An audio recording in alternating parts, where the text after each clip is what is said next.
Welcome to the Whisky Explorer. Thanks so much for tuning in for another episode, guys. If this is your first time finding the channel, if you could please do us a quick favor, hit that subscribe button, hit the like button, leave us a comment down below, let us know what you think about this Japanese whiskey, and we'll get the conversation continued here at the Whisky Explorer.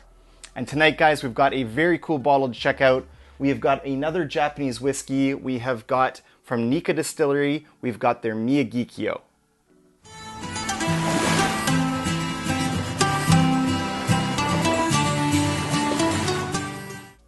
Alright, so if you guys have been watching the channel for a while, you may have noticed that I actually reviewed another Nikka. I've done the From the Barrel, and I've also done the Yoichi.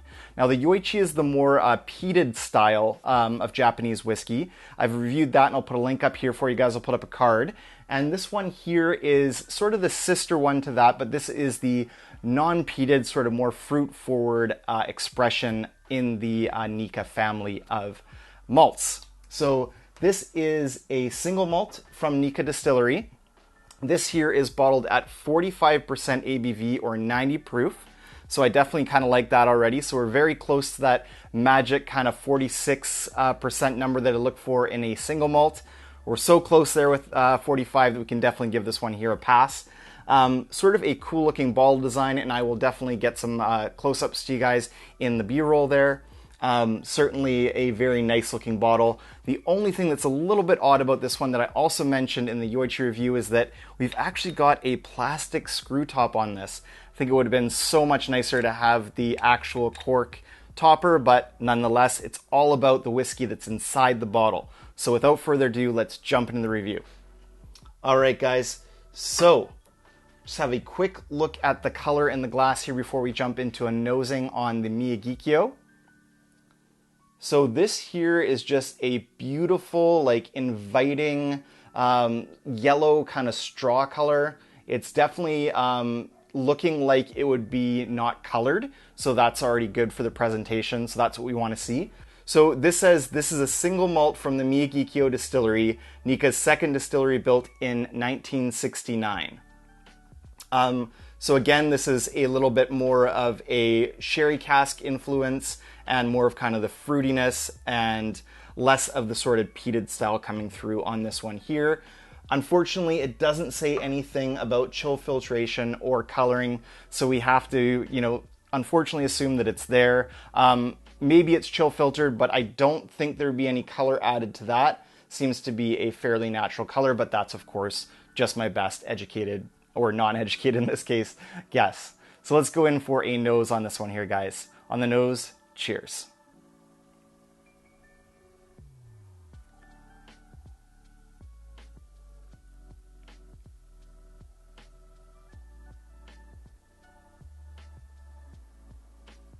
All right, so what comes through on the nose here immediately is the really nice, rich, sweet, malty character. So that's sort of what jumps out on the nose right away. And then it's followed very quickly with some nice butterscotch, vanilla, caramel, those type of notes. Rich vanilla. I don't get too much. Originally, when I first tried this, I got like a lot of orchard fruit on it. Like I got a lot of pear on the nose. Not getting that so much anymore. And this is actually a bottle that is on loan to me from my buddy Ross. So thanks so much, Ross, for the loan on the bottle here to review. And he's got this one down to about a quarter of the bottle left. So there's definitely been some interaction with the air since last that I tried it. There we go. So now that orchard fruit is absolutely singing through. So we've got bright, fresh, sweet pear, maybe even some like green apple on the nose as well, orchard fruits, honey, vanilla, butterscotch, and caramel. A beautiful, very balanced nose on this. So it's just wonderfully balanced, very inviting, makes you want to just jump in for a sip on the dram. So without further ado, let's get to that, guys. On the palate, cheers.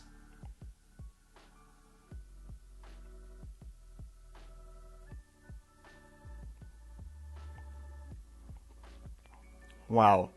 This offers such a balanced malt experience here.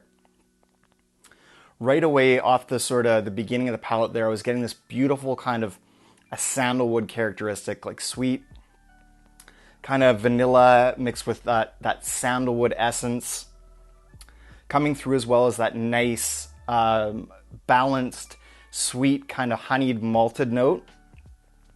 And then sort of at the beginning of the palate is where you get that fresh punch of that orchard fruit. So for me, it's really like a pear forward tasting experience, which I absolutely love pear. So for me, this is kind of a great Japanese whiskey to explore because it has that flavor that I already love in it.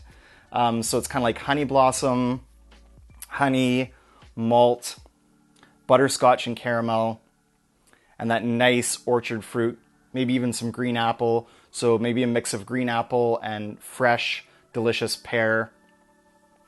So balanced. And then that sandalwood is kind of right in the middle of the palate with the oak. Absolutely wonderful dram here, guys. The finish is sort of medium in length, so it's not short, but I wouldn't classify it as long. It's not really like overly spicy or anything on the finish, so it's more of the delicate kind of balance and dance of the wood with some of those honeyed malt notes. A little bit of a drying aspect to the finish. Almost like a drying like white wine of some kind. Just a really nice, complex and balanced Japanese whiskey here, guys. This Miyagikyo it's definitely impressing me. I really, really enjoy this. So this runs about $95 Canadian. I'm not sure what it is in the States or in other markets, but you know, for us in terms of how the whiskey world is going and the pricing that's just going crazy across all different expressions of whiskey, $95 for a single malt, it's not terrible. It's definitely more than I'd like to pay ideally, but just kind of giving you guys an idea of the price point here in Victoria, BC for the Miyagikyo. And that is the same price point kind of right across the board for the Nikka family. So for the majority of the expressions, they're right in there in the 90 to 95, $90 to $100 range. Let's go in for a second sip here, guys. On the second sip, cheers.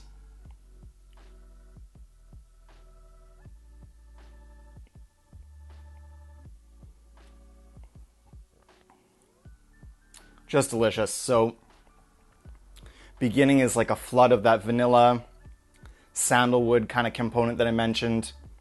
Honey blossom, very fragrant dram, almost bordering on floral in some aspects there. Then you get that nice, juicy kind of pear note, a little bit of tart green apple. Middle of the palate is just a wonderful expression of oak. So you definitely get like a bit of a drying aspect to the mid to late palate here and into the finish.